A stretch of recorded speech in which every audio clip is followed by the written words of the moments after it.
Estimados irmãos, feliz daquele que ouve a palavra do Senhor, mais feliz ainda é aquele que a coloca em prática.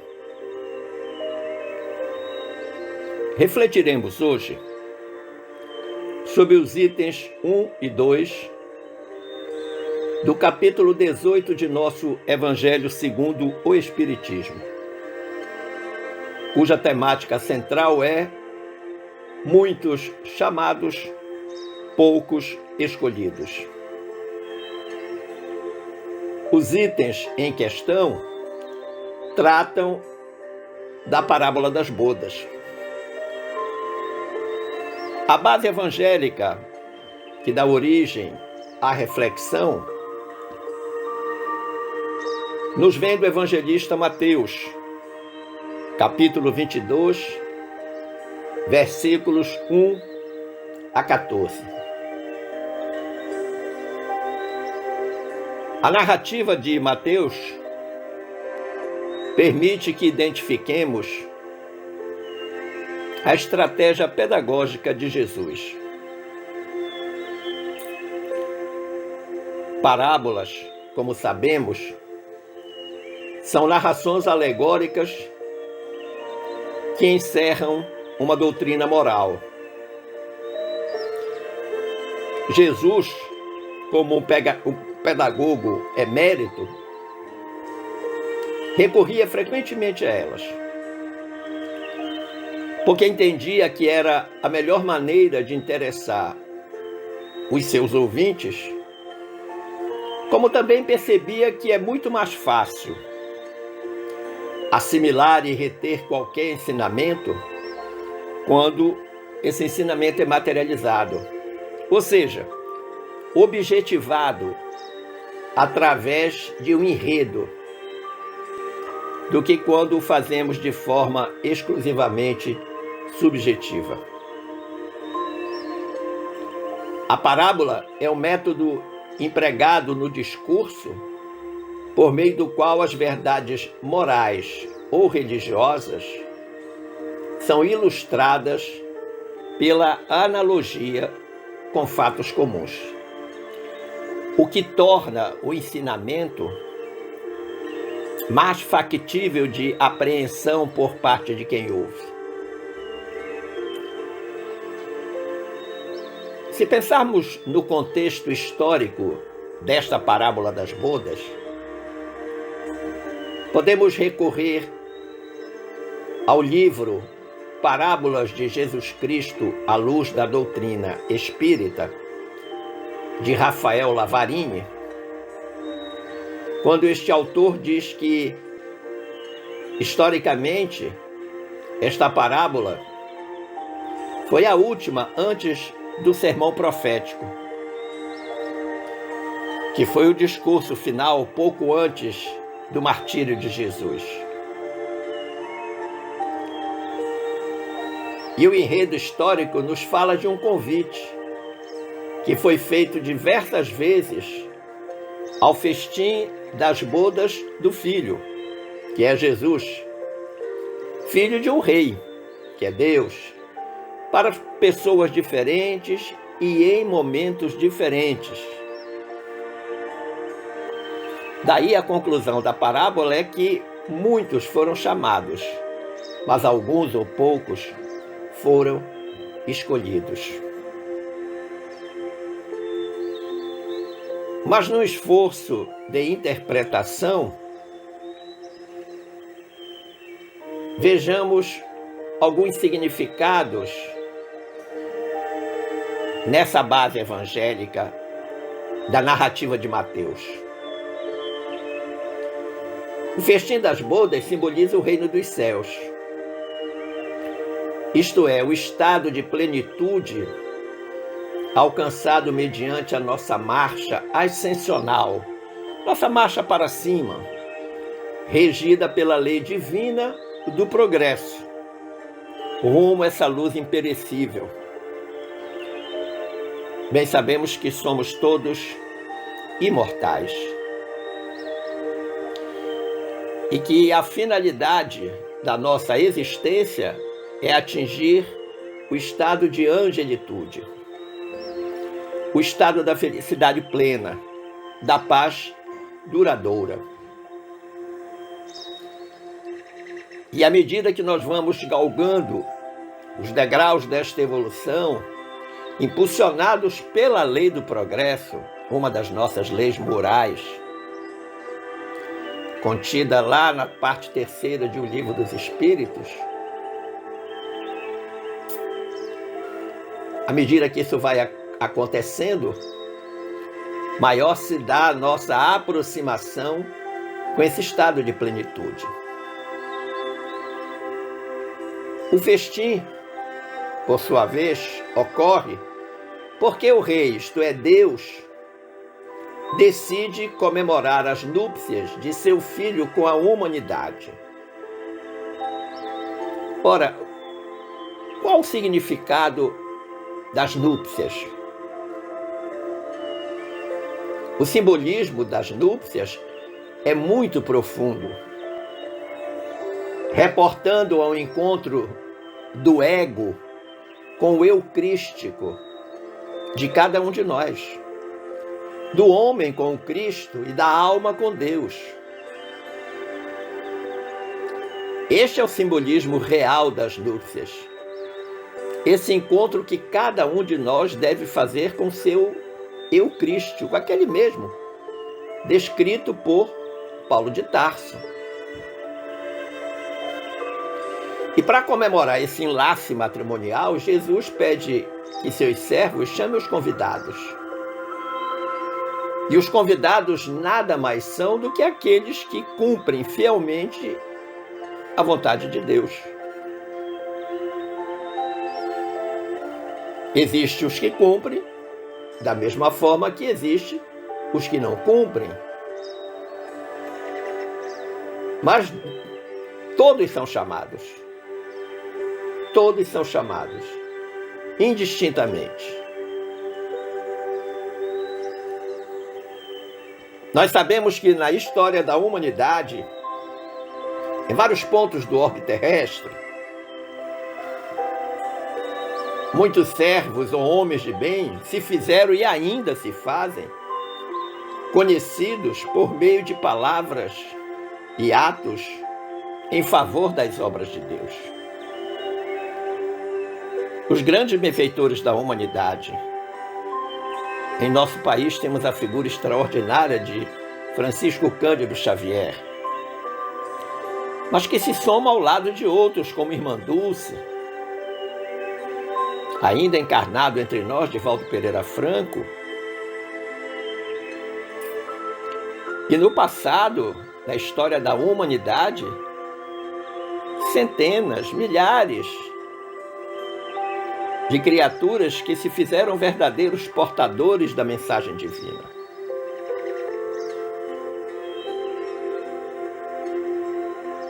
Muitos são os convidados a participar das núpcias.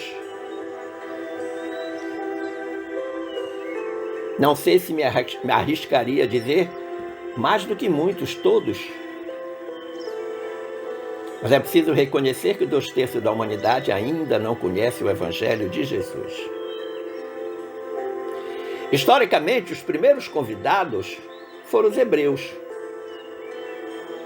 porque foram os primeiros a acreditar em um Deus único.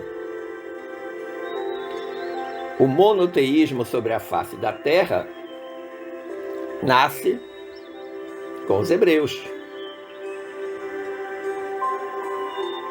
Então, os primeiros que foram chamados para essas núpcias, esse encontro do ego com o eu crístico de cada um, foram os próprios hebreus.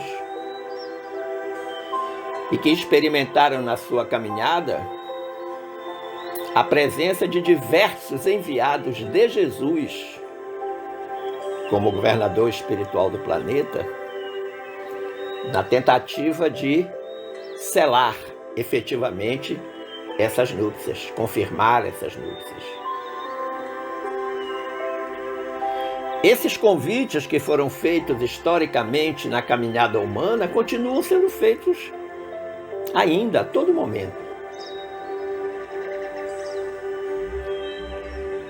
Mas nós reconhecemos que existem pessoas que recusam o convite. Espíritos ainda fortemente ligados à vida material. Daí porque a narrativa de Mateus contém a justificativa de alguns que não quiseram ir às núpcias, à festa das bodas, porque estavam ocupados com seus negócios, porque tinham coisas a fazer.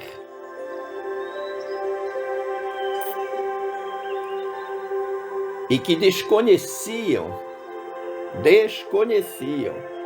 a existência do rei e a existência do banquete. O rei, nosso Pai maior, Deus, convidando a todos, mas muitos dizendo: não posso, porque tenho compromisso. Quantas vezes nós deixamos de atuar na seara espírita sob o manto do não posso, agora não dá? Quantas vezes postergamos a oportunidade de servir ao próximo porque estamos preocupados em servir a nós mesmos?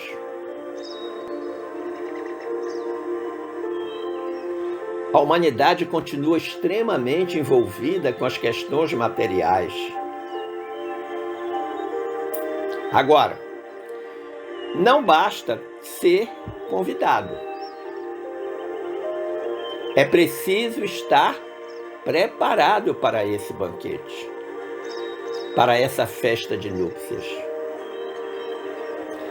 Em uma belíssima alegoria, o banquete nupcial simboliza todos os recursos que Deus provê e oferece gratuitamente ao processo de iluminação de todos os espíritos, de todos. Portanto, não há regime de exceção, pois se houvesse, iria contrariar profundamente a bondade e a justiça divina. Todos nós recebemos esses recursos, esses dons. Da mesma forma que as iguarias materiais satisfazem e fortalecem o corpo, de forma mais profunda, as iguarias espirituais mantêm e vivificam o espírito. E que iguarias espirituais são essas? Você poderia perguntar. Todas aquelas que estão na prática do Evangelho de Jesus.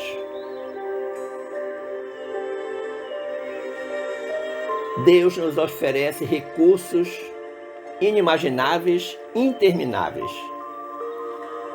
para que nós possamos abraçar a prática do bem. Nós temos o corpo físico, nós temos os sentidos humanos, nós temos a inteligência, a vontade, o poder de decidir, de escolher. E muitas vezes utilizamos essas potencialidades em escolhas meramente materiais, esquecendo das escolhas espirituais. E as escolhas espirituais vêm aí pela prática do Evangelho, e que Jesus, de uma forma extremamente objetiva, amorosa e prática, deixou em 2 mandamentos: amar a Deus sobre todas as coisas e ao próximo como a ti mesmo. Quem ama a Deus serve ao próximo, quem serve ao próximo está amando a Deus. Uma coisa leva a outra. Agora, na parábola,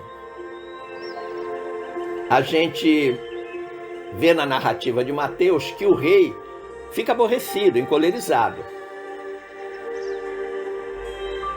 E essa figura do rei encolerizado, é claro, ela não se ajusta, ela não se coaduna com a ideia de um Deus soberanamente justo e bom. Ele não se encoleriza, porque ele não se ofende com as nossas mazelas.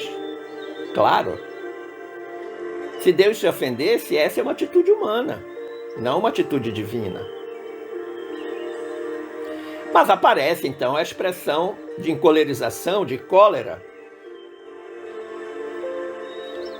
E nós devemos interpretar esta cólera como algo atrelado às tropas ou exércitos que simbolizam a lei de causa e efeito, que podem trazer graves consequências para o espírito quando este age em discordância com a lei divina. Então o processo da cólera se dá todas as vezes que essa lei divina é violentada, não é cumprida, gera-se uma causa pelo não cumprimento e tem-se que aceitar o efeito, que será algo ruim, algo que fará mal, mas cujo objetivo é pedagógico, é de corrigir o rumo equivocado. Outra alegoria constante na narrativa de Mateus é o incêndio. Porque se diz que vai tocar fogo em tudo. Isso porque no Antigo Testamento, tanto quanto no Novo Testamento, o fogo traz a conotação da presença de Deus. Mas também o fogo é utilizado como elemento de purificação.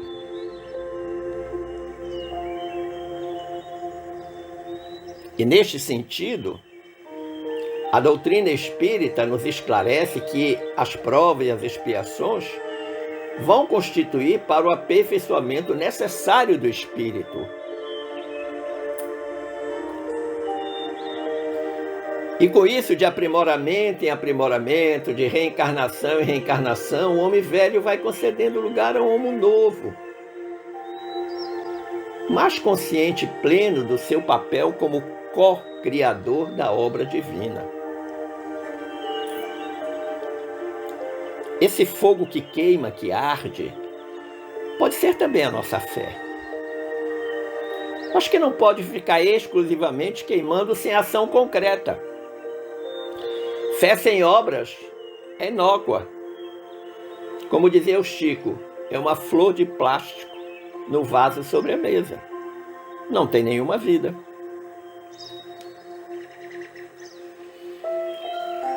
Mas também na narrativa evangélica está dito que para participar do banquete se faz necessário trajar a túnica nupcial. O que seria isto? O que significaria? Que cada um de nós precisa se tornar digno. E nós nos tornamos dignos quando desenvolvemos as virtudes crísticas, como a pureza, a mansuetude, a bondade, a resignação, a paciência, a tolerância, o amor, a caridade, tudo aquilo que caracteriza o verdadeiro cristão. Trajar a túnica nupcial é estar revestido das virtudes crísticas.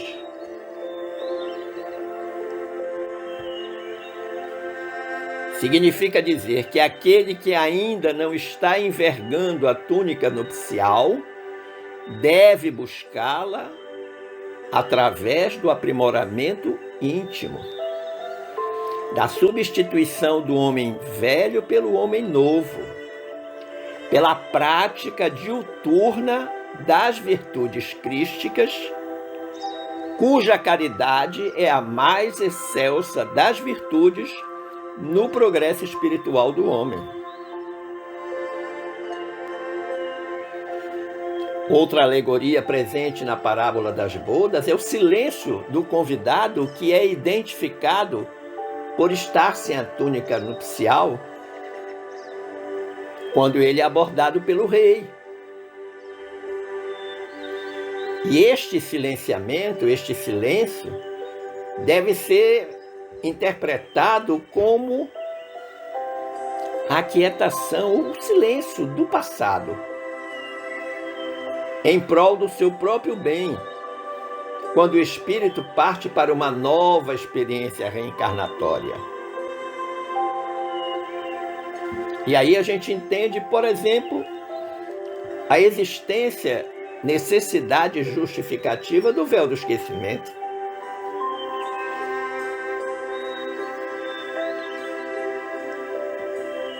Essa hipótese desse silenciamento ganha apoio na expressão do contexto evangélico que diz: amarrai os pés e as mãos,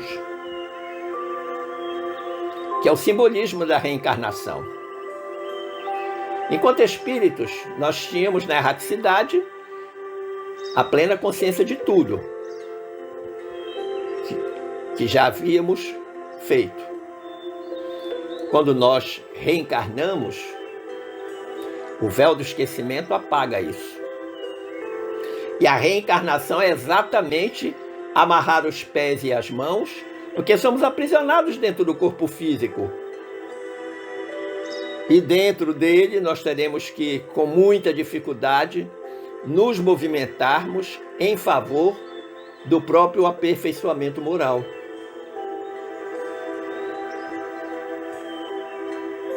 As expressões lançar às trevas exteriores e choro e ranger de dentes podem então ser interpretadas como as aparentes torturas morais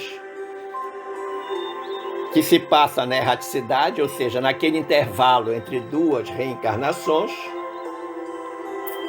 e os sofrimentos na futura reencarnação, que vão atuar exatamente como instrumentos didáticos, pedagógicos, de aprimoramento espiritual, de evolução moral. Nós sabemos que todos os espíritos são criados simples e ignorantes, e são destinados à perfeição por meio dos esforços que lhes são próprios. Então, dessa forma, nós devemos entender que para participar do festim, isso já se encontra inscrito na consciência de todos. Todo espírito, quando foi criado, recebeu o convite para participar do festim. Por isso mesmo, e a todo momento, todos os espíritos são chamados a deixar de gravitar em torno de si mesmos, ou seja, em torno do próprio ego, para gravitar em torno de Deus e de suas leis. E onde nós lemos isso? Na questão 1009 de O Livro dos Espíritos, que é uma explicação de Paulo de Tarso.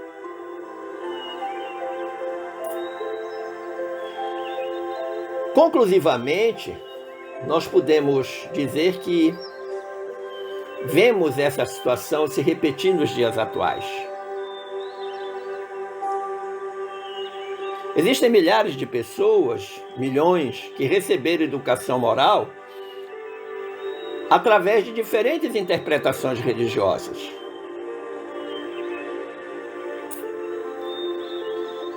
As orientações religiosas, de forma geral, todas pregam a reeducação moral, a melhoria, o aprimoramento, a evolução. Cada uma dentro daquilo que acredita e professa. Mas essas criaturas não aceitam o convite de se melhorarem. Mesmo aqueles que estão na doutrina espírita ainda preferem atender às sensações imediatistas e transitórias da vida material, que traduz, sem sombra de dúvida, uma manifestação de um egoísmo tiranizante. A tirania egóica que todos nós vivemos. São criaturas que vivem como sonâmbulos, que, indiferente aos benefícios espirituais que recebem na existência, não conseguem entender, avaliar e perceber o alto preço que vão ter que pagar por esse descaso. Todos nós, por ignorarmos esses benefícios espirituais com que a vida nos cumula, que Deus nos cumula, vamos pagar um alto preço. Por isso, todos fomos convidados. Devemos participar dessas núpcias. Ou seja, esse contrato matrimonial com a lei divina. Essa adesão incondicional ao Evangelho de Jesus. Do contrário, nós, infelizmente, pagaremos um alto preço. E estamos pagando, porque ainda estamos reencarnados num planeta de provas e expiações, o que atesta que nós ainda não cumprimos efetivamente o dever de casa. Espero ter contribuído para o entendimento da parábola das bodas. Agradecendo o carinho da atenção e as boas vibrações emanadas, eu desejo que fiquemos todos em paz com Jesus. Um forte abraço.